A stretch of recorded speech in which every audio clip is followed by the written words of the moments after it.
Welcome to another episode of the CarryTrainer Higher Line podcast.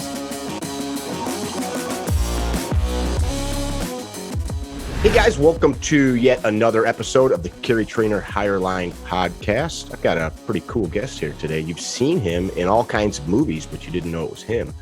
Maybe he was pretending to be Bruce Willis or Bryan Cranston or Robert Duvall or somebody else that didn't have the guts to jump off of something, smash through something, drive off of something. We've got professional. They call you Stuntman? Is that what it is? A Stuntman? Yeah. Yep. No, there was like a more Hollywoody term. Like, now that's it. No, that's it. Yep. Larry Rippenkroeger. You also, beyond that, were four-time champion jet skier. Yeah, that was my my first love. That was my passion when I was much younger, and I got involved in that sport right in the early offset. It was one of the original OGs, as a lot of guys refer to me, and became a four-time world champion in that sport, and that opened the door to Hollywood for me.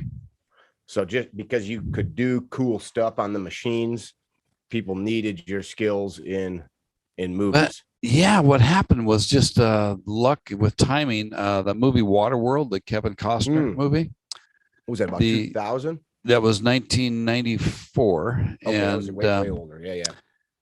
They were looking for a pro jet skier that could do all these jet ski stunts because none of the stuntmen in Hollywood could, they could barely ride a stand-up jet ski. And I got the call, and it changed my life. Next thing I know, I'm on this, at the time, the highest budget movie in history, and on this floating city out in the middle of the ocean, and it was a dream come true. That's super cool. I remember those scenes. It was like the bad guys, right? They had they were the smokers. Yes. Yeah.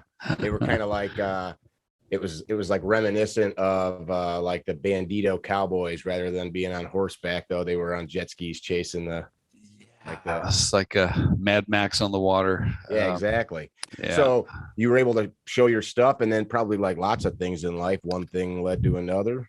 Exactly right. It couldn't have been a better setting for me to break into Hollywood, because this, like I say, the movie was so big. We had about 50 of the top stuntmen in Hollywood were on this thing. And then I come in, and, and these guys, I could practically walk on water and they were blown away with what I could do. So I made, 15 years worth of contacts in one show. And it's all about who you know. And it was, a perfect setting for me to showcase my skills in front of these guys. That's super cool. When somebody is doing the stunts on a show like that, how much do you need to be on set versus like the other actors? Do you just show up on the day that they need to film the stunt and split, or do you have to be there seeing like how they move and that kind of jazz? Yeah, we're there a lot, especially if I'm doubling a lead on a show. You're there virtually every day, and then you do exactly that. You study their movements, their mannerisms, and I know when I first started doubling Bruce Willis, I did that a lot. He's left-handed, and I'm right-handed, so I had to do a lot with, like, typically if he's going to pick up a gun and shoot, typically it's with his left hand, or if he's going to swing and hit somebody with something, it's left-handed. So I had to really work on that and his walk. But it was great because a lot of times the crew or the in Video Village, the director and producers would be watching playback of a scene I just did, and they're like, "We can't tell the difference. It looks just like you walk just like Bruce. You move just like Bruce." I'm like, "Good." That's super cool. So, like, if a director is, or whoever the person is, and you can tell us that decides they need somebody, how do you get picked? Do you have like is it like a model where they say, I need a blonde with this size boobs and this color eyes and hair? Yeah, a lot of times, nowadays we have these websites that we belong to, and the stunt coordinators, if they're looking for a double for an actor, they'll put a picture of the actor on there and say, I need a double for this person. Here's their sizes. For bigger actors, in a lot of it, as a stunt coordinator, it's kind of a tight-knit world. Who's got the skills and who's got a close enough look for a lot of the major players. But like in the instance with Bruce, he had a stunt double that he had used since the Moonlighting days, his old TV series. And then something happened, and he was looking for a new stunt double. So on his next movie, it was the whole 10 yards.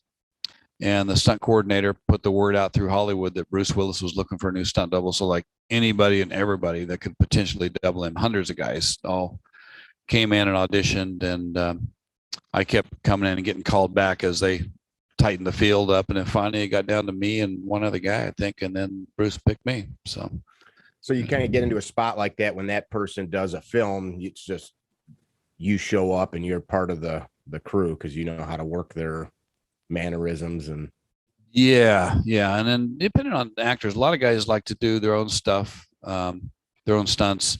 And then other actors, they don't want to do anything at all. I mean, it really varies. So typically you're there darn near every day throughout the shoot. I bet you've seen some crazy stuff.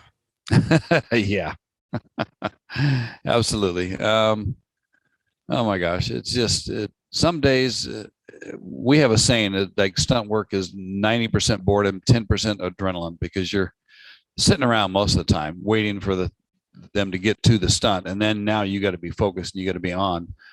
I mean, you see stuff that no matter how well planned out, it'll go bad sometimes, where pyrotechnics will explode when they're not supposed to, or not go off at all. I mean, I did a scene where a guy ran and tackled me, and we were going to go through a big plate glass window. So they put these little poppers, they call them, on the tempered glass to shatter it right as we hit it. And the poppers didn't go off. And I mean, I couldn't believe how hard that glass was and how much it flexed and didn't break and then spit us back into the room. I mean, so when we're watching a movie, I always thought that was some kind of like pretend glass. They literally have a little charge that blows the tempered glass, which fragments into a million little pieces, right? Yes, exactly. But sometimes we do use candy glass Okay.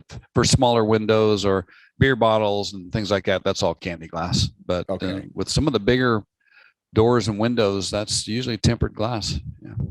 So wrong timing and you just got slammed into a trampoline of glass. Yeah. And then even with the tempered glass, like you say, it does shatter into just millions of little pieces, but you're going to get a little cut up, now when you land in it and you're rolling in all this glass, it's going to jab you now and then. But how does a guy, so you're riding jet skis. I think I read that you were a motorcycle wrench, right? You worked for Kawasaki. Yeah. Which we have a little similarity there. I used to work for Polaris Victory Arctic Cat as a wrench back in the late 90s. Yeah. But how do you go from, I can ride a dirt bike or a snowmobile. I'm not jumping out of a freaking hayloft window into an airbag. So like, how do you learn the tumbling? Like, I'm assuming you picked it up as you went, but to get off of a jet ski and now jump through a plate glass window is a completely different skill set. Yeah. When Waterworld ended, I mean, the stunt guys were all really good to me. They took me under the wing, and I got to do my first little fire burn here where they gelled my arm up and lit my arm on fire. And so I'm watching these guys and talking to them a lot. I mean, just picking their brains constantly. And then when Waterworld ended, I moved to Southern California and got hired by Universal Studios to help put together the Waterworld live show that is still running in the park there. And with all the connections I made on the movie, I started hanging out with these guys as much as I could. And on the weekends, a lot of them have stunt equipment in their backyard. They have big high fall towers and airbags and things like that. And they would have a big barbecue and go over there and throw yourself off buildings into airbags or light yourself on fire. And, you learn. Shit. Yeah, it was a lot of fun. So like if you go to one dude's house and you're talking stocks or talking about the crops growing out in the back 40, you guys are lighting each other on fire. Yeah, exactly. I like it. I could hang. Yeah. A lot of times, after a few beers, it turns into like a mini bike race, and there's just no rules. I think a lot of stunt guys get torn up more on off days like that than they do on the job. Yeah. Hold my beer. That's funny stuff. Yeah. So is there, like, I'm sure back in the day it was different, like 100 years ago, 50 years ago. Nowadays, is there guys like you that are teaching? Is there anybody that like started a school to teach young people to do this stuff?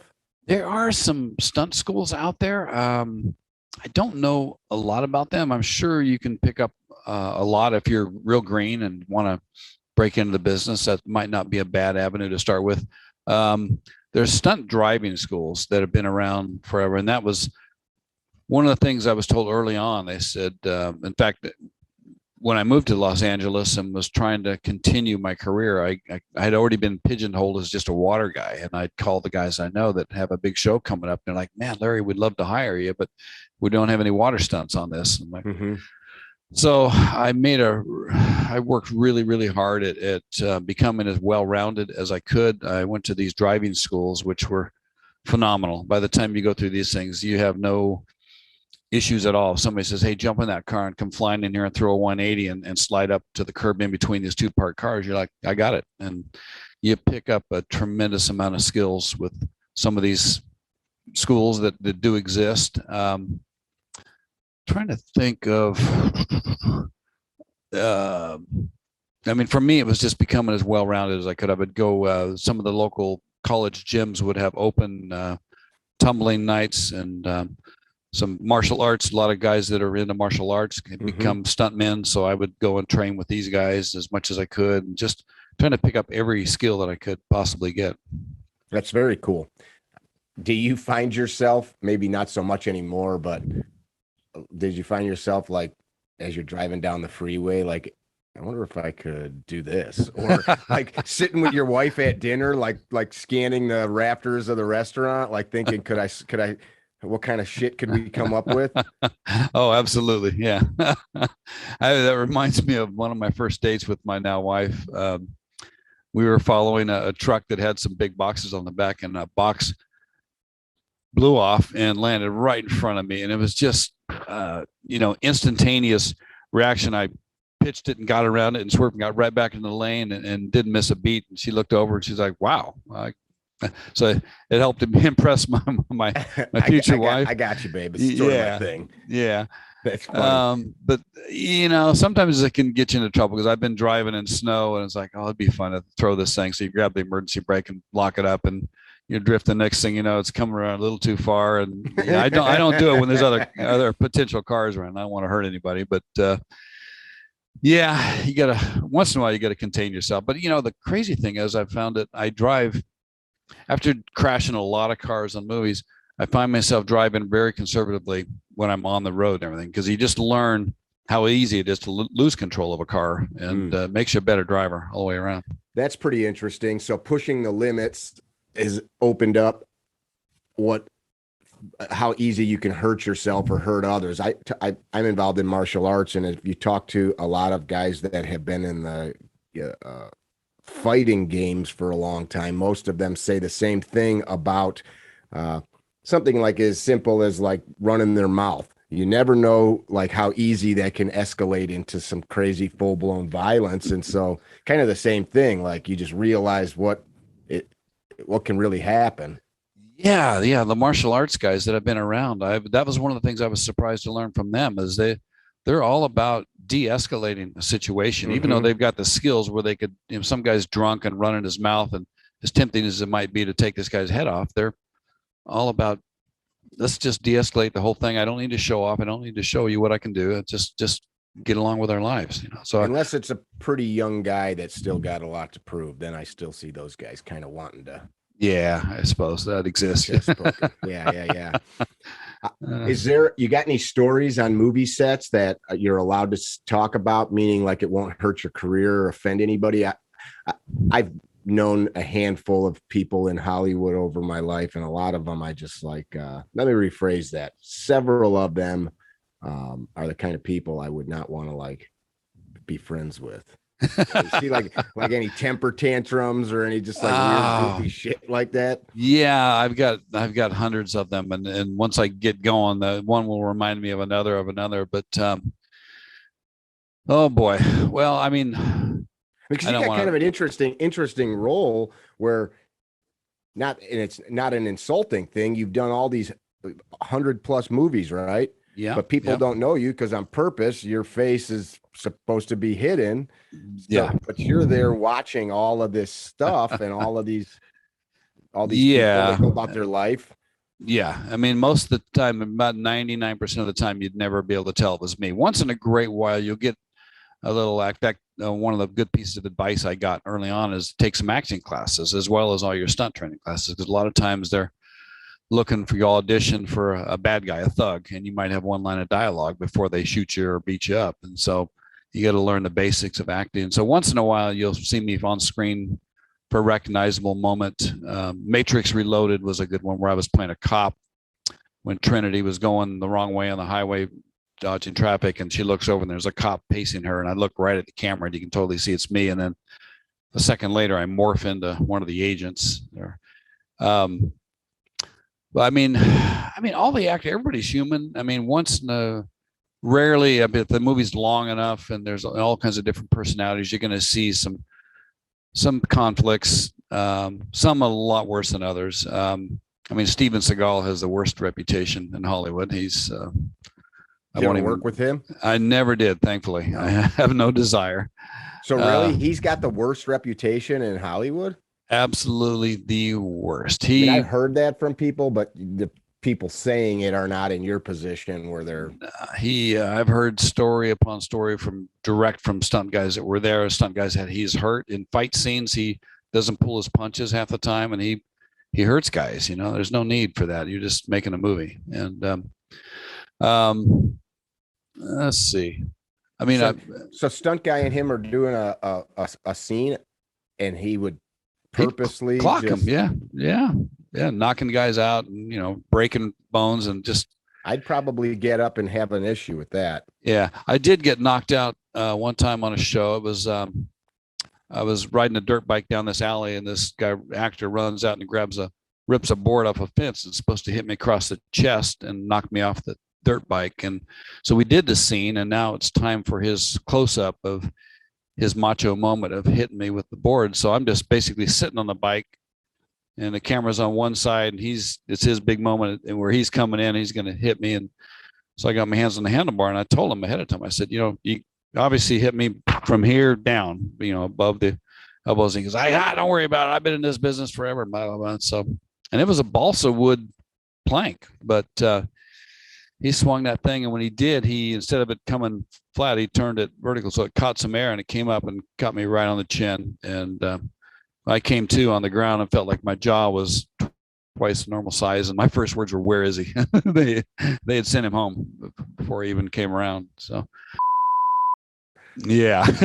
Oh, man. So it was like a balsa wood that was cut like a 2x4. Look, yes. So even then, I mean, that's still a chunk of wood. Yeah, it's pretty thick and pretty wide. I don't know, but it felt like my jaw was broken. So you didn't have a helmet or nothing. No, just hit open face, just right in the face. Yeah, right in the jaw. I know what I'm doing. Yeah. There's been a lot of good. And there's some bad. I doubled Bryan Cranston on Breaking Bad, which was a phenomenal experience. How many years was that show? Oh gosh, I'm going to guess like 5 or 6 years, maybe thereabouts. But Brian's a great guy and one of the funniest guys I've ever been around. In between scenes, he loves making the crew laugh and telling jokes and everything, and phenomenal actor. He's one of these guys that. Go ahead. No, you. He's one of these guys that it can be just telling jokes and laughing like that. And this happened one time in particular. He's telling me a joke, and I'm standing right there, and he says, "Okay, Brian, we're ready for you." And they got his little tape mark on the floor, and he goes, "Hang on a second." And he finishes the joke, and we're laughing, and he's walking away. He's looking back at me, laughing, giving me thumbs up. And then he gets to his mark, and they roll cameras, and boom, he was in character, never missed a beat, just could switch it like that. I mean, just some actors got to stay in character the entire shoot, but he's one of those phenomenally skilled guys that can just turn it on. Yeah. I think I read somewhere that you said he's the only actor that you ever got goosebumps watching do a scene. Tell me about that. Absolutely true. He when he goes into his Heisenberg character, and there's one in particular with the brother-in-law. Oh my gosh, there was a couple of times throughout that show where the writing was so good and the acting was so good that I'd sit there and got chills watching these scenes being shot. Like, I can't wait for this to air, for people to see what's happening right now. Yeah. That's cool. That was a fun thing for me too with Brian, because he He did a little bit of his stuff, but a lot of times the studios want to be very protective of the actors, and they won't even let him do anything. But Brian, that purple Aztec that he was driving in the early part of the show, which was a sweet gem from Detroit. Sure, they're real proud of that one. Yeah. Yeah. What a piece of shit car that thing. Yeah. The head of the transportation department told me they scanned the entire country, searched and bought every one of those they could get their hands on. They had like a dozen of them for the show, and there weren't any more to be found. But wow. Anyway, I wasn't. They did the world a service, removing them on the street. Yes. Yeah. So one time there was a little driving sequence, and Brian says, "Oh, we don't need to bring Larry because they have to fly me in from Los Angeles to New Mexico to Albuquerque where we were shooting."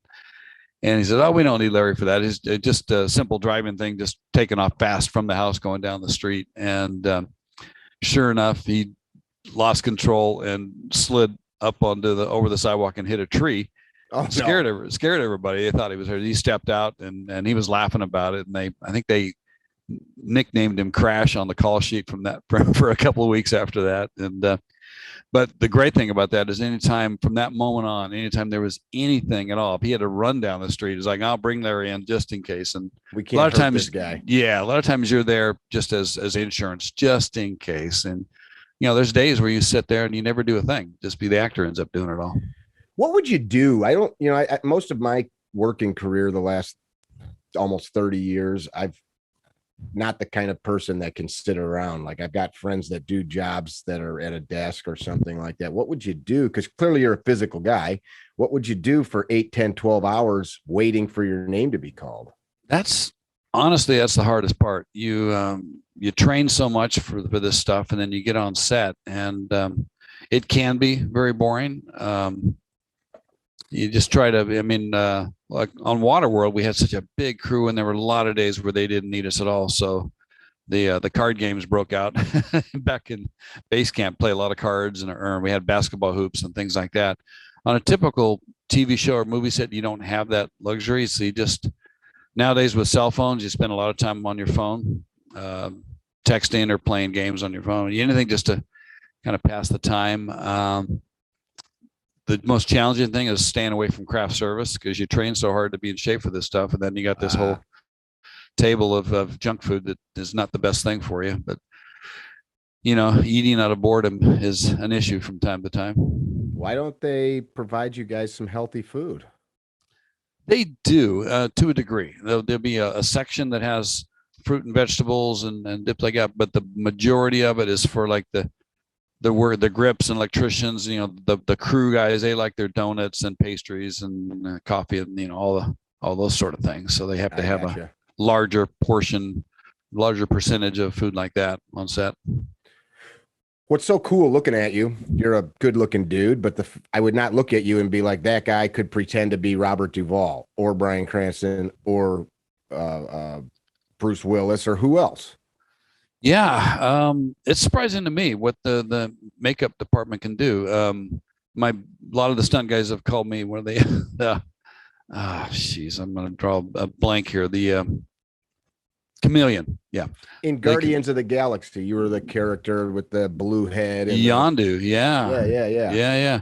That was 3 hours of makeup in the morning. They had to be in the chair at 4 a.m. typically. And by 7 a.m., I'd be ready to go out on set. They got it down to about 2.5 hours after a while. But an interesting thing there, too, the fin that they had on my head, even before the movie started, I had to go into the effects building for the company that was doing those makeup effects. And they take a mold of your face with this latex rubber and plaster and everything, so they can make specifically for that fin to fit the contour of your head. Yes, exactly. And then these prosthetic pieces, sometimes they had some big scars on one side of his face. But the larger fin was a secret plot point because the shorter fin he had gets shot off during the movie. And so when we started shooting, I'd be in makeup for the length of time, and then when I'd come out, they'd have a PA waiting for me, and they had me covered in a trench coat to cover the wardrobe. Then they handed me an umbrella I had to hold down over my head. So, because paparazzi would be hiding, we were in Atlanta shooting that, and paparazzi would be hiding off trying to get shots of the process. And so that was a top secret thing we had to keep under wraps for quite a while. That's funny. So you had a terrible injury on one of the films. You were doing, was it one of the Die Hard films? Yeah, it was the fourth Die Hard. Live Free or Die Hard, I believe, is the correct title of that one. And I'd had an amazing career up to that point. I'd had bruises, scrapes, and broke a bone now and then. Kind of what you expect going into this line of work. Never in my wildest dreams would have expected anything catastrophic like that. I'm so lucky to be alive. Up to that story, what was the worst accident you had? Stitches or something like that? Yeah, stitches. Car doing a car hit and going through the windshield and slicing my elbow open. Broken leg. Another was doubling Jean-Claude Van Damme on Universal Soldier 2, and they had this jet ski chase sequence in the beginning of the movie, and myself and actually one of my best friends in the business, we collided, and the front of his jet ski went into my leg and broke my leg. And, lower leg? Yeah, it was the tibia, I think it is, below the knee there. All not fun, but not stuff like life altering or life right. Yeah. So on Die Hard 4, we were about a month into it. Had been doing some crazy car chase stuff, some close call stuff where at the end of the day you go back to your hotel room and you're like, wow, I don't want to do that again. That was really on the edge, So we get back. That was in Washington, D.C. or Baltimore was doubling for Washington, D.C. And then we got back to L.A. and then we're continuing the movie. And this was what we call a nothing night. It was just climbing out the window of an apartment, running down a fire escape and scurrying to the ground. And they're going to be shooting Zerk hits on the wall like somebody's shooting at Bruce. Why do you call it a nothing night? What does that mean? Like it's not a big stunt? Not a big stunt. Yeah. Okay. Nothing to, and that's almost like the curse. Kills. Yes, exactly right. Those are the ones where you actually kind of want to up your game a little bit more, because that's when most guys get hurt on those nothing deals. When if it's a big gag, you're fully energized and all the adrenaline's going, and you're very aware. But on this night, they in the movie, this kid Justin Long's laptop computer blows up and blows the windows out, and then Bruce and him climb out the window and scurry down the fire escape. And so they had done their part, and then I don't remember a lot of this, but I know I was doing a rehearsal. I climbed out the window and ran down the fire escape. And instead of using the ladder that was part of the fire escape, they had built a ladder onto the wall. So I remember thinking that's a little sketchy, because I got to climb over the safety railing and transfer to this ladder. And it was low. I couldn't just get right to it. I had to step down to it a bit. But it wasn't, in the scheme of things, it wasn't that big a deal. And anyways, at night, and they were moving lights and hurry up, and it was a hurry moment. And I did a couple rehearsals, and then they realized that when Bruce climbed out the window, he had a machine gun. So they gave me a rubber machine gun, and I wanted one more rehearsal, I heard. And there was a stunt guy down below looking up. It was 27 feet up. And I was transferring from the fire escape to the ladder. And he said, I stopped and was trying to figure out which hand to put the rifle in, which would be better when I'm doing that transfer. Then he looked away for a moment. And then when he looked back up, I was in the air coming down, face first, head first, right to the street. Shouldn't be alive. It wasn't my time. You don't remember that? I don't remember any of that. I smashed the whole right side of my face, had compound fractures of both wrists, a laundry list of injuries. Really, really fortunate to be here today. That's crazy. I've never fallen that far. I've taken a fall or two, but that is horrific, especially onto the street. Yeah, right to the pavement. And it was about a 2-year recovery to get fully back to work. About a year later, I was starting to get back to doing some gentle driving jobs. And there's so many side stories to this whole thing. I ended up I came back and doubled Bruce on the about 5 years later on the last Die Hard, A Good Day to Die Hard, and I was so excited to come back and double him again, and I just trained my butt off, and it was this big car chase driving sequence, and we kicked butt, and I ended up winning a Taurus award for that car chase, which is that's like the creme de la creme for stunt guys, right? Yes, exactly. That's our Oscars, and at that point, that was a great way to close that chapter after almost losing my life on the previous one, to come back and kind of shine like that. I read a little bit about that. Apparently he's a pretty cool dude. He put your family up in hotels and yeah, he came to the hospital to visit me, and met my parents there, and they were down from Sacramento, and he started talking to them, I guess, and found out they hadn't gotten them. I think they had just gotten there, and anyway, long story short, yeah, he put them up in a hotel right by the hospital so they could stay there and be close by, and I was surprised. Didn't have to do that. No, real stand-up thing to do, and it meant the world to me. That for him just to show up at the hospital and then do that on top was amazing. That's super cool. Do you have any lingering injury from that? Anything like? I don't have full range of motion in my right wrist. That's about all I've got. The left wrist is better, and some tendon issues, and things. I can parts getting smashed up and not together, right? I'm getting arthritic and some joints and things. The funniest thing, if you want to call it funny, I had, even though I don't remember the accident, prior to that, I'd always been really comfortable up at heights, and heights didn't bother me much. And after that, I was terrified of heights. I couldn't even go up a couple rungs on a ladder, or else I'd get dizzy. And so it's in there somewhere, the memory of it. Mm-hmm. And so I was, no, Larry, this is a bad idea. Yeah. Stay down here. Yeah. So about a year after the accident, I got a call from the same stunt coordinator from Die Hard, actually, that I got hurt on.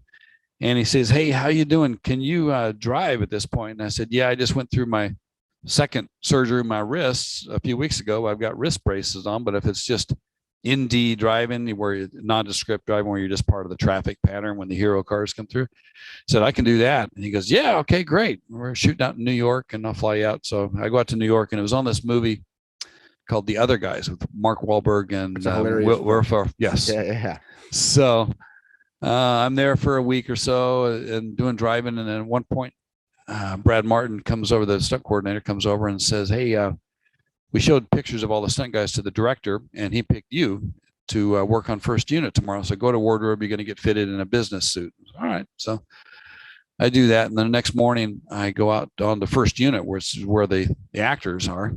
And we're in the Wall Street district with all the big skyscrapers. And it was just a stunt rigger and myself as far as the stunt crew goes. And he's handing me a bunch of stuff, says, "Give me a hand. We're going to take this up in the building." And I said, "Okay." And we get up to the 11th floor and we walk out into this empty office space. And I said, "What are we doing anyway?" And he goes, "Oh, you don't know?" I said, "No." He goes, "You're going to be one of these suicidal stockbrokers standing out on the ledge, and Will Ferrell's going to be yelling up at you." And I'm like, "You got to be kidding me." 110 feet up. And so I walked over and looked out the window and literally got sick to my stomach just looking out the window. And I sat down. He says, "Are you okay?" I said, "I think I might be. We'll see." And then they radioed up after a while and said, "Okay, have Larry step out on the ledge so we can set cameras." So he hooked me to a safety cable. If I did fall, you only go a few feet and then you're hanging up the ledge. But anyway, I shimmied out on that ledge, and I'm pinned up against the building as tight as I could get. I couldn't look down. I was hyperventilating and just. Well, that's perfect, though, right? You looked like a suicide. Naturally, I thought I was a great actor. Yeah. So I understand how people can faint now out of fear, because I was right there. I mean, I'm literally like the world, it was going black on the outside. It was coming in, and I had to have a chat with myself mentally. I was like, okay, this is it. You either, if you if I'd have come back in and said, sorry, I can't do this, and then that would have delayed production, and it would have been a whole deal. And it probably would have been the last time you got out on a ledge. Exactly. Would have been probably the last time I'd worked for this guy, and the word would have spread through the industry. It wouldn't have, could have very well ended my career. So I told myself, I said, you're either going to find a way to get through this, or you're going to quit today and you're not going to do stunts again. And that was that do or die moment. And I just had to grit my teeth and get through it. And the funny thing is, each time I went back out there, as we started shooting, it got easier and easier. And after a while, I could look down, and then Will Ferrell was yelling up at me, and I started interacting with him. And it was like a year worth of therapy in one day. And after that, about 90% of my heights issues were gone just in one day. Yep. We have in our training program, we have a concept called exposure equals composure. The more you're exposed to a thing, the more you can be composed in it. I'm not trying to get preachy to you, just talking to the listeners, but I think too often is something's uncomfortable and we just say, I'm not going to do it. I'm not going to. Yeah. I mean, of course, for everybody, they shouldn't be out on ledges, but there's like proverbial ledges in our lives that we just run away from because it's not comfortable or fun, or I don't want to give the presentation, or I don't want to ask the girl to go on a date, or whatever the thing is. Yeah. What I've learned is that always the fear of something is far worse than the reality of it. Unless you fall off 110-foot ledge. Right. Well, yeah. that really sucks. Yeah. But you were tied on. Yeah, so I wouldn't have fallen to the ground, but it would have been precarious dangling up that high. Sure.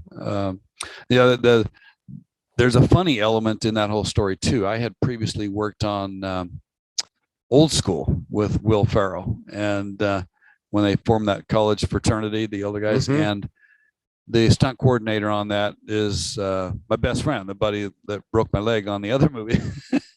And so we're doing the scene where Will Ferrell is going to go streaking down the road. Oh yeah, we're going to the quad. Exactly. Yeah.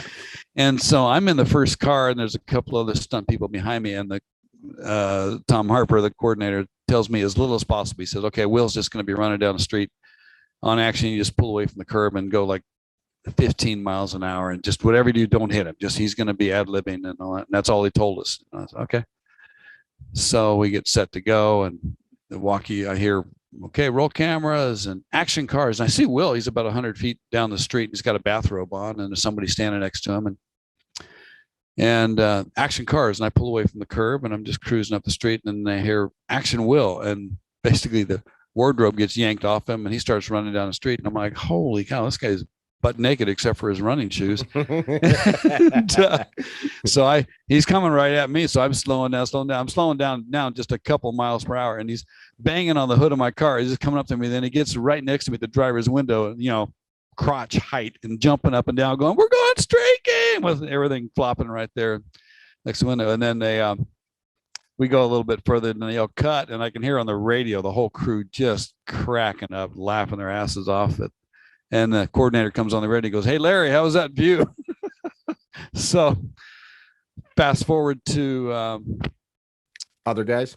The other guys. Now I'm up on the ledge, and Will Ferrell is ad-libbing, and Mark Wahlberg standing next to him, and he yells, "People down here, saying you don't have the guts to jump. I think you do," and this and that. And he goes, "Well, why would you want to? You got so much to live for. Why would you want to kill yourself anyway?" And by this point, I'm feeling pretty comfortable up there. So I yelled down. I said, "Because I saw you naked on Old School." And Mark Wahlberg cracks up, and they got to cut, and they got to redo the take. Do you get yelled at for screwing that up? No, they were doing different. Every take was different. They were just ad-libbing, making things up. And then the sad thing is, when I saw the movie, they cut out my whole part. They had just the other actor that ends up jumping off the ledge, smashing it into the hot dog cart. So I didn't make the cut. Yeah, but you got your therapy out of it. Yeah. Oh man, that was. They paid you to fix yourself. Yeah. Who knows how many years it would have taken for me to get more comfortable with heights. So titration. Yep. A little bit of poison at a time until you get used to it. Yeah. That's like an interesting thing. I spent a bunch of my career, I was a carpenter working at heights. And like, I remember a friend of mine and I one time having to do something, landing some trusses off of a crane on a bank we were building. And like the 10 of us, we were all in our 20s at the time. Like, how many kids you got? How many kids you got? Now with OSHA regulations, we would have had to be tied off, but we had to walk out on some steel about 50 feet over what was just gravel parking lot, a 8 or 10-inch wide steel beam. And it was like the winter time blowing, and the steel's cold and little bits of ice on it. You got tons of clothes on. And no safety harness on? not at all. Oh, because there would have been nothing to tie it to unless you lashed it around the steel and just drug it along with you. And any fall protection that we would have had then would have probably been just as injurious as falling to the ground, But yeah. I remember like who had the most kids, and like me and the other guy each had 2 or like 3 guys. So then we like rock, paper, scissors, and 2 of us, because we needed 1 guy on each beam to go out and land each end of this truss.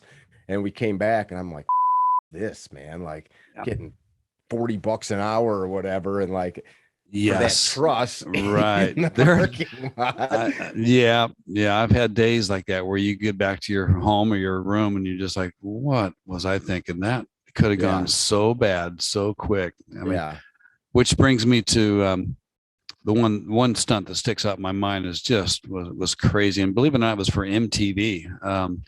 But they were recreating scenes from music videos, stunts from music videos. And so I was we were out at the dry lake bed, and I was on a Ducati race bike, and had a passenger on the back who was wearing a parachute. And then they brought in this crop duster biplane, and they had rigged a cable ladder off one of the wings. And so it's flopping in the wind. And he got down just off the deck about 100 miles an hour. So I race up and sync up with him at about 100 miles an hour. And then I come under the wing, and that ladder is whipping around. At one point, it caught on the handlebars and started lifting the bike up. And I got into a big high speed wobble. And wow. I mean, and then he'd catch little gusts downdraft, and I could reach up and just touch the belly of the plane. The prop is right out in front of me there. And I'm like, I remember thinking right then, it's like, what with a passenger doing a hundo on a lake bed, which is not smooth pavement. I've been on some of those. Yeah. But we pulled it off. I got up, got loose from the ladder, and then got up a little more in front of it, and then came back in. And then the passenger grabbed the ladder, and then they radio the pilot, he's on. And then they snatched the skydiver right off the back of the motorcycle and took him up 5,000 feet. And then he let go and parachuted back down. And, at 100 miles an hour, losing a passenger, losing a couple 100 pounds of meat, what did it do to the bike? Did all of a sudden you take off, or did you have to throttle down as he got off of you? As soon as I felt it get light and everything, I just basically moved to try to get away from the plane. Yeah. Okay. So after that, you sat in a hotel and just thought, good God. Yeah, exactly. You could have hooked that handlebar and just a little gust of wind picked your front tire up. And I mean, you literally, there was another time where, the ladder, he got a downdraft, and the ladder was dragging on the ground, and it went right under the front tire. And I grabbed the brakes, and I don't know how I avoided it, but if I had run over the ladder, it would have pulled the plane right down on top of us. Killed all of you. Yeah. It was just, was it like a rope ladder or it was metal cables with steel tubes for the rungs. So it was really flexible. It was flapping all over. And good thinking on somebody's part. Well, I think it was all about trying to recreate some stunt that they had seen somewhere. And that was. So then did the passenger sketchy. Go up and bail off and parachute back down? Is that how it ended? Yep. That was the deal. That's what we were going for. But the lead up to it was really windy. We had debated on whether to even attempt the stunt or not, because it was so windy out there, and that was contributing to all the unstableness of the plane. And you have throughout your career, you have days like that where you just like, man, if any one little thing goes bad, you're done. And then like other days, you're a glorified extra where you're just hanging out and riding passenger in a car, and not a big deal. So it's a mixture of both. Who's some of the coolest actors that you've worked with? Because personally, a lot of folks look up to Hollywood, right? Like what does this person think about this political statement? Or what does this person think about a world event? I don't personally care what an actor thinks about world events. They're an actor. Not that I'm not demeaning them, but I think a lot of times we put these people on pedestals. But then, like you said, Brian was a super cool dude. It sounds like Bruce has a big heart. Like, is there some other people that are like genuinely Yeah. good people? Yeah, definitely Brian and Bruce. Bruce has good days and bad days like anybody, but for the most part, he's cool. Chris Pratt on Guardians of the Galaxy. Talk about just a regular down to earth guy. Just A friend of mine is close with him. He's doing Jack Carr, who's Chris is his character for a series of shows on Amazon right now, and he says the same thing, that the guy's amazing. Oh, I think I just saw that. It was a military thing that Yeah. Chris is coming out here pretty soon. It's a friend of mine's book series, Jack Carr. Yeah. Oh, right on. Yeah, right on. This is one of them. Savage. Oh, very cool. Guy. Look at that steely-eyed bastard. Yeah. Nick, anyway, I interrupted you. I asked your question. No. I interrupted you, but he says Chris is a great dude. Just awesome. Yeah. I doubled Michael Rooker on a couple shows. He's a character. He is something else. I mean, if I went down my IMDb list, there'd be a dozen names that jump out at me as being just super great guys. Robert Duvall. I doubled James Caan on the Las Vegas TV series that he had way back. Yeah. And that guy is so cool and got the best stories. Back during the Godfather days and that whole era, and tell him, man, he tells stories like nobody else. I mean, he should write a book for sure, or really? have his own podcast or series, and just stories about just all the things that he saw and did in Hollywood. Yes. Oh my gosh. When the Godfather came out, all these real mafia guys all wanted to befriend him because they thought he was really Sonny Corleone, and he talked about this a lot, telling stories about one day being out on a golf course and he shanked this shot and he's so mad and he picks his club up and he's can't decide where he's going to throw it. And one of the mafia guys is standing there and he gets down on his knees and starts begging for his life. And James is like, get up. It was a movie. That's funny. I mean, I could go on and on. I could spend the whole show just talking about the stories that Jimmy told me. But the funny thing is, I knew him and Robert Duvall had remained friends. And once I went to double Robert Duvall on a show, and I was the stunt coordinator and going to be his double on this thing. And so on day one, they take me in and introduce me to Bobby, like likes to be called. And they said, this is the stunt coordinator, Larry, and he's also going to be your stunt double. And he goes, I don't need a stunt double on this show. And I said, no, believe me, I want you to do everything you're comfortable doing and have fun. And I said, there's one scene though where the guys pick you up on their shoulder and take you outside the bar and slam me down on the hood of the car. I said, I should probably do that. He goes, nah, you're probably right. So he was pretty gruff the day one. And later on, was he at that point? He was 82, I want to say, and still sharp as a tack. And he was going to do all of his own stuff. Yeah. That was, some driving, some high speed driving, so a little bit. And I ended up doing, the real high speed stuff, but sliding the car and things like that. But he did a lot of it. But at one point I talked to James Caan and told him I was working on this show with Duvall, and he said, "Oh, tell him I said hi and this and that." So he said, and then he told me this story about Robert that I can't repeat. So I went to Robert and told him, "Hey, James Caan says hi," and from that moment he goes, "Oh, Jimmy," and from that moment on he was my best friend. The rest of the show, it was so cool. You had an in. Yeah.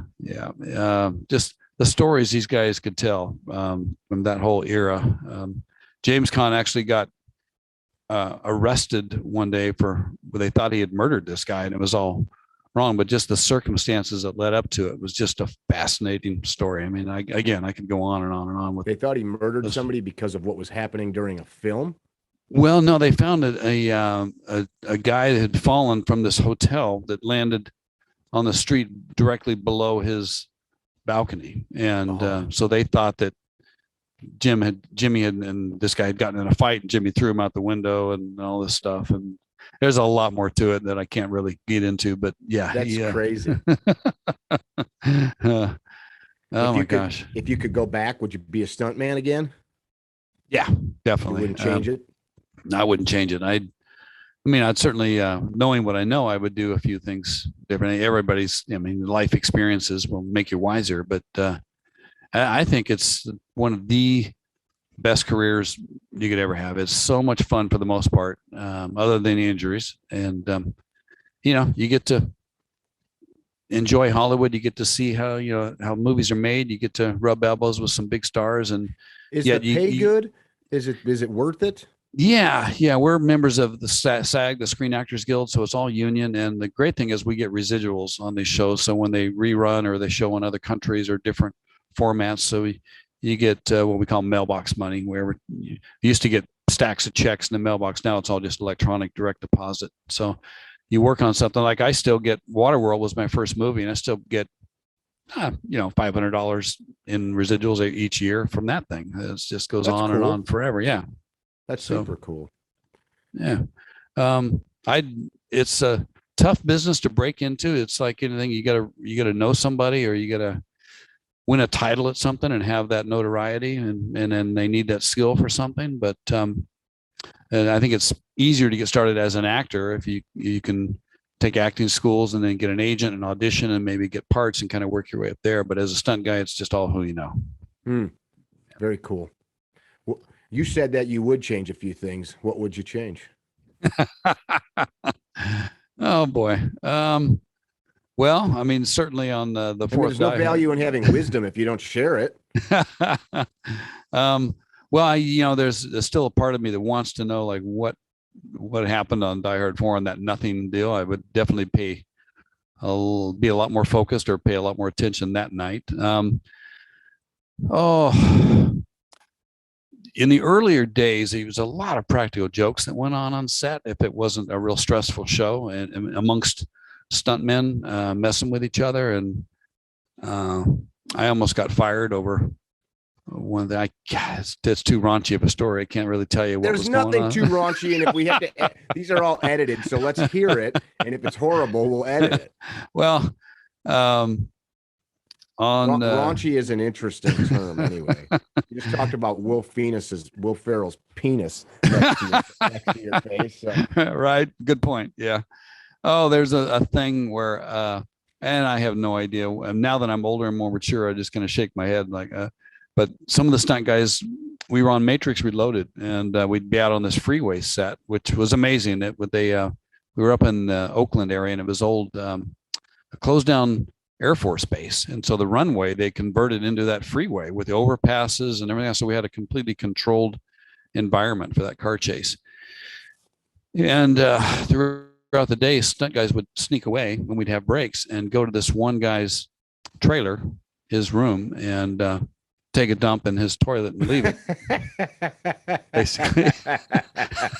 Just so that every time he came back, he's just like, what the heck is going on? Yeah, he'd open his door and get hit with that. I'm embarrassed to be talking about it. Oh, now, boys will be boys.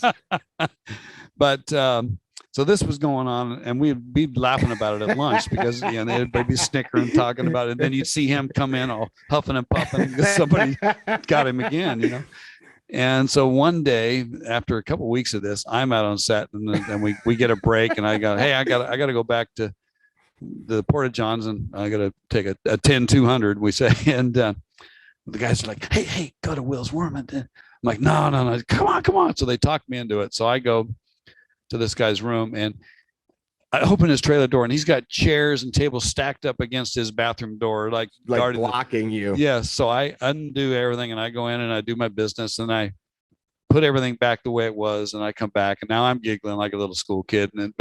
And at lunch, same thing happens. But he retaliates and does some things that I can't even. So he took it to another level. He took it to a whole new level. And when the stunt coordinator found out, he was really mad. And the assistant coordinator.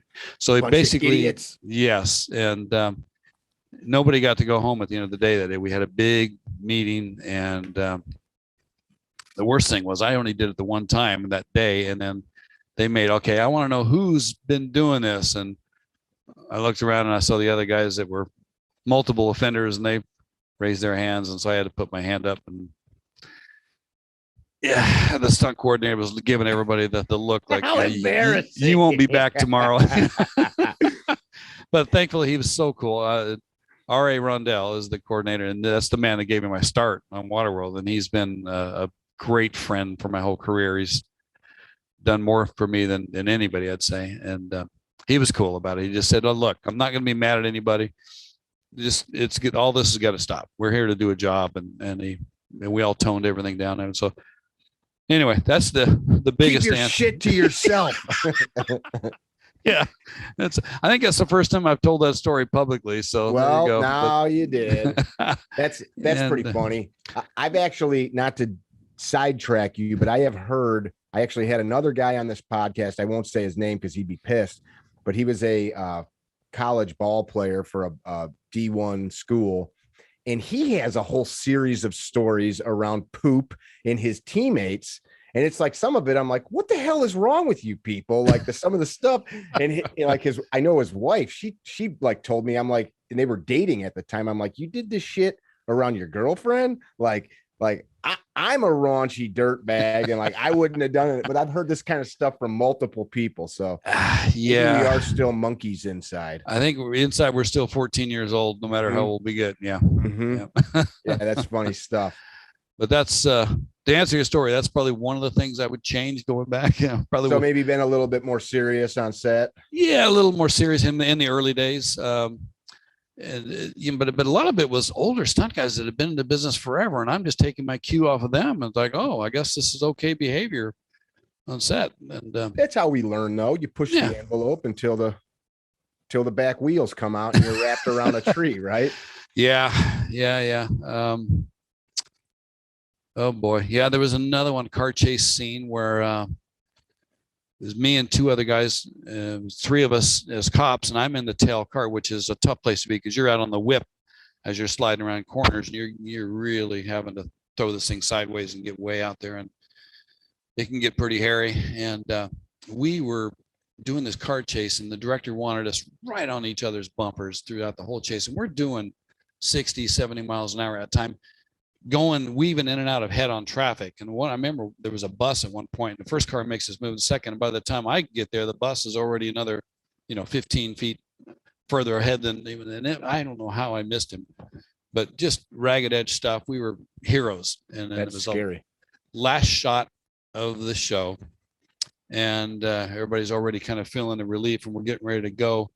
And the guy in the front car decides to power brake his car, so he's smoking the tires. And the guy in front of me decides he's going to smoke the tires. And then they yell action, and we take off. And I'm going. I can't even see where I'm going. I just know that I've got a right-hand turn. I'm looking off the side, and I see the post. And so I make the turn, and I throw the car sideways.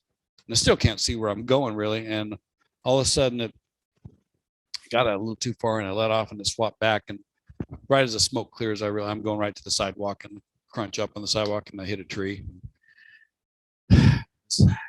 Get hurt? No, not at all. But it was, I hit the brakes and I slid into it and smashed the bumper in a bit. But it was one of those things where you can be a hero or zero, and in an instant we were shining the whole movie. And then that last shot was like, what a lot of the people walk away remembering was that very last thing. So, those idiots crashed a car. So yeah, in that instance, you still got to get the shot. Do you just get out, get in another car that looks just like it, and do it again? Yeah, they've got backup cars, and that happens a lot. There was a lot of guys that do these that are specialists in car crashes and everything, and they one of the sayings you hear is you got to break some eggs to make an omelet. And if the bigger, gnarlier the stunt, the more backup cars you're going to need, because you're going to definitely crash some things attempting to get it right if it's tight. So that's just part of it. That's cool, man.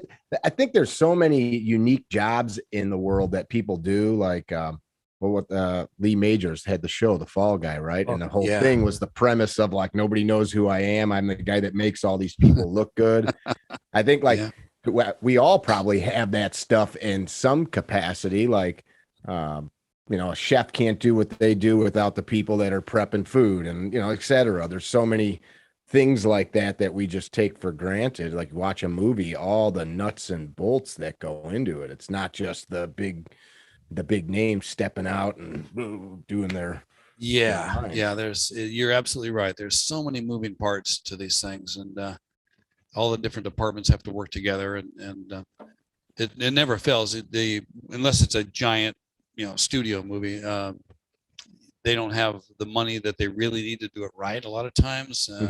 Not that they shorten on safety, but a lot of times the director will have this vision, like he'll want the car chase that he saw in Ronin or Bullet or something like that back in the day, and then he wants to recreate some really extreme car chase, and then you show up on set and they take you out to the parking lot where the cars are, and they're just junkers that they've repainted to make them look good, and you can't get that performance out of them. Yeah, it's frustrating because you're trying to give them your best, and you're doing all you can, but the thing's bogging when you hit it, or the emergency brake won't lock up when you need it to slide. But it's amazing anything really gets made with all the politics that go on, and to get a movie green lit, and then beyond that, just the nuts and bolts, like you said, of all the moving parts, and have everything all come together. It's pretty amazing. Now you do some directing, producing of your own, right? Yep. I've when I was busted up on Die Hard 4, I had, like I say, almost 2 years of downtime, and I had a rough script. It was a passion project, an action comedy set against the backdrop of the pro jet ski tour, my old sport. And I've been wanting to make a movie about that forever. So I polished the script up and got a lot of interest in Hollywood. And we finally got some financing. And so I ended up producing, writing, and directing my first feature film. It's called Hot Water. And you can see it now. Go to hotwatermovie.com. And there's links there. It's on iTunes and Vimeo and Vudu and Google Play, and a lot of the places where you normally rent movies. And I'm assuming you're in it. I did a cameo as which is kind of ironic. I played the race official that is chewing these guys' asses for riding too aggressively, so threatening to throw them off tour. So I'm kind of like imagining like Ski Patrol as I'm listening to this. Am I little bit of that? It's been compared to that and to the bicycle movie Rad, and that's what I was going for, was an 80s style action comedy. Not is too it goofy. Set in that period? No, it's current day, but just the flavor of it is some of that. It's a little goofy at times. It's got some great characters though, and in the end, it's got a lot of heart, and it's got a good message. And one of those things that I hear it over and over and over. When it first starts off, people are like, "Oh boy, this is going to be kind of goofy and cheesy." And the more you watch it, the further in it gets, the better and better it gets. And by the time you get to that final race, you're cheering, like you really want to see this guy come through. So, I've got a flight tomorrow. I'm going to download it and watch it on the flight. Ah, perfect. Yeah, I'll check it out. Now do you have other things you're working on like that? I do.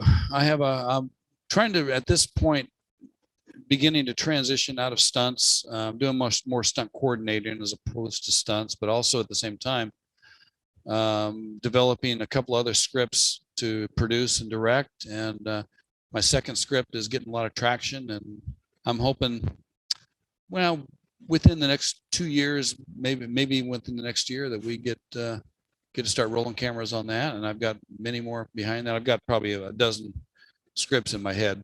That's very cool. So yeah, I enjoy the process and really enjoyed directing. That was real rewarding as well.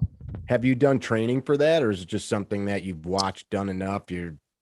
Yeah, I just watched so much on set, and I've another great story, but the director Rob Bowman, who directed a lot of the X-Files TV shows, and he directed the X-Files movie.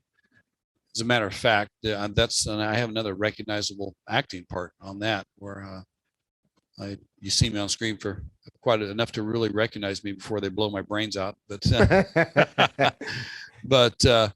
that Rob Bowman is a good buddy of mine. He's really into water skiing. Whoops, sorry, excuse me. One moment. Didn't it.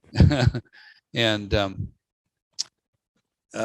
I consulted with Rob a lot. I had a lot of questions going in, and then as we were getting close to doing Hot Water, I found myself, when I was on set, if I wasn't involved in the stunt, I'd be near Video Village and just really observing the directors and what they're doing, and trying to absorb as much as I could from that side of the business. And a lot of the directors were really cool. Once in a while, I would ask them, what was your decision in placing the camera here? What were you going for? What effect is that going to have? And a lot of them are really receptive to that and love to share the information. That's super cool. So you were able to, while you were doing your career, learn this skill.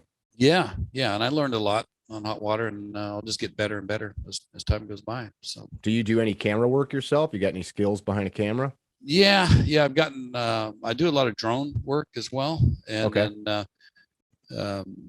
I've studied a lot about cameras and camera movement. And unfortunately, like on hot water, we didn't have the budget. Being my first movie, we didn't have the budget to have a camera crane and have the camera moving around and get the really dynamic shots like I wanted, but still it looks good with what we had to work with. So you used a drone for some of those shots? Yeah, the drone was really good for some of the racing sequences up overhead and some of the chasing some of the races, and yeah, it looks good. Very cool. Very cool. I really appreciate you taking the time to chat.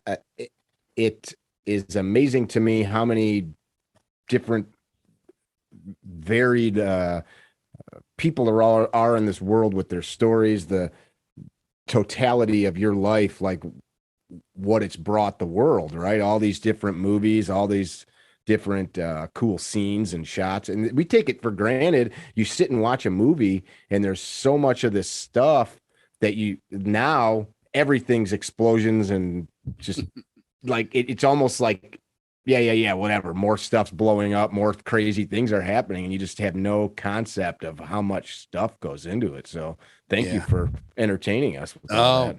My pleasure. It still amazes me to this day how much time and effort it takes to do a scene, and then when you see it cut together, it may only be just a few seconds on screen, and little would the audience know that it took an entire week or two just to do that one little sequence. Yeah, that's crazy. Yeah. I saw something somebody sent me, an actor. It was green screen, and it was like a scene where he's running on top of a moving bus, jumps off, grabs the mirror, and like swings in through the open door of like a city bus. And they show the scene, and it looked like nothing. It didn't look like nothing, but in a movie, you're like, okay, an action guy's running on a roof of a bus, jumps like a parkour move where he swings into the door. Then they show how they made it, and it's all green screen behind him, and he's got harnesses on him and like all kinds of crazy stuff going on to what looks like just a fairly gymnastic kind of guy doing this little move. And then you see it, you're like, holy shit, there's all this apparatus. So we spent $1 million just to get that one little piece, one little loop through a door. Yeah, right. It is crazy. It's the amount of money that they will spend sometimes just to get a couple of seconds of what they really want. It's insane to wow you.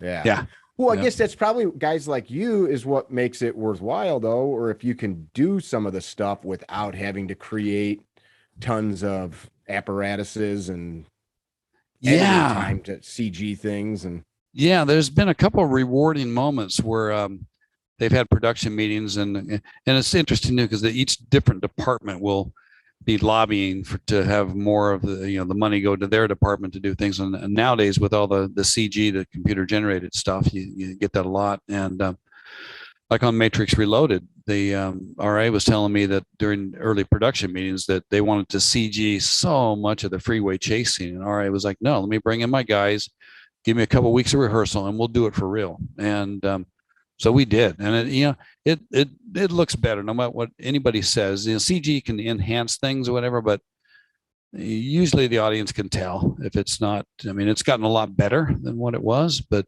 still not the same.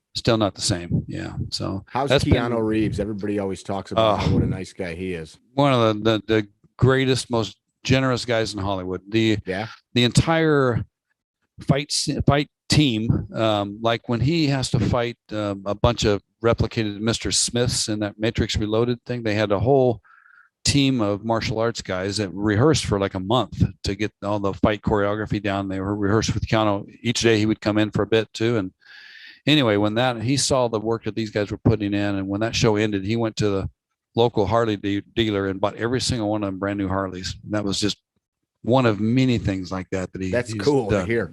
That's super cool to hear, because I saw, it's funny, people look at that and one will say he didn't have to do that, and then somebody else will say, "Yeah, for him that's nothing," and that's that's still such a huge, generous thing. Yeah, regardless of the dollar amount, it's just the point of taking the time to go do that to show your appreciation for everybody. And I like that story. Yeah, he's done. I've read where that's the only one I was personally involved with, but I've read that he gives away a great deal of his money and for different charities and just always doing generous things like that. So very cool.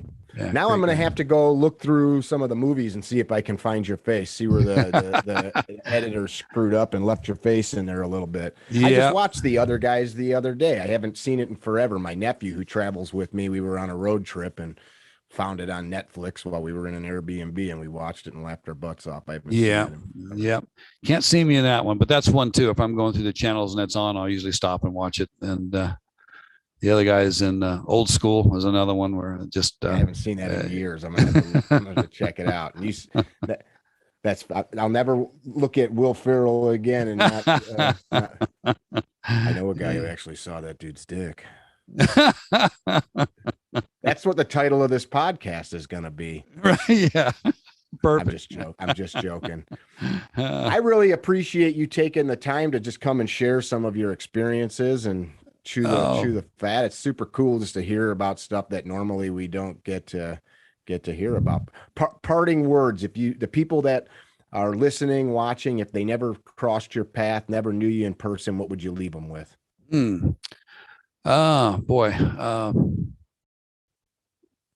In the movie industry, I think it's not as easy as it looks. That was one of the things coming into this that I thought, because I was pretty confident with my jet ski skills, and then being around these guys and then having to train to develop to get to a certain point. My bit of wisdom, I don't have a secret to success other than I applied the same thing with jet ski racing, as I just worked harder than everybody else. That was always in the back of my mind. Is like even the cold in the winter when everybody's not riding jet skis, whatever, I'd be out on the Sacramento River freezing my butt off because I'm training for next season. And same thing with stunts. I once I moved to LA, I started training any way and every way I could with as many different things as I could. And my parting wisdom is just decide what you want and then work harder than anybody else and you'll get there. I like that. I'm making a note on that. For you guys that have watched, listened, depending on the platform that you're on, I hope you enjoyed it. Larry took his time to share some of his life experience with us, and I think that closing message kind of sums it up. I think too often we want something that we didn't earn, and it's not going to happen unless you go out and cold rivers, man. That sounds horrible. Yeah, I was some of the coldest days of my life. But the result is you've had a career, you've invested and planted the seeds and reaped the benefit over all these years. Yep. Paid the price, did the homework, and then the test is easy, as they say. Yeah. I dig it. If you guys dug this podcast, share it with your friends. Leave a comment on whatever platform that you're viewing or listening on. Tell us what you thought about it. Go check out Larry's his menu of movies and see if you can find his face in there. If you do, send me a message. Tell me. This is Mickey with CarryTrainer.com and the Higher Line Podcast. Remember, don't be dickheads and tell somebody that you love them. Visit our website, CarryTrainer.com, for information about classes held throughout the U.S., CarryTrainer apparel, and upcoming projects. You can also email us at training@CarryTrainer.com for information about setting up your own private course or speaking engagement. Training@CarryTrainer.com or CarryTrainer.com.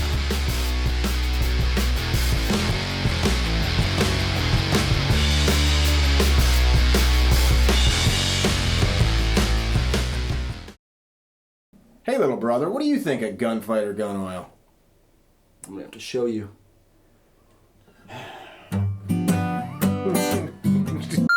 Hey, Steve, what do you think of Gunfighter Gun Oil? Well, Mick, I said, hey, Steve, what do you think of Gunfighter Gun Oil? Well, Mick, I have to show you about that.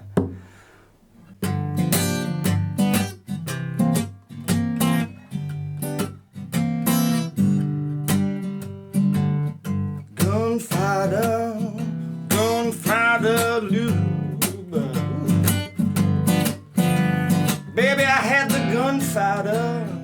gunfighter blues.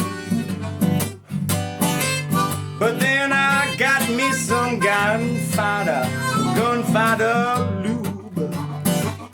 Let me tell you about it. Made in the USA, amazing lubricity, amazing adhesion, baby.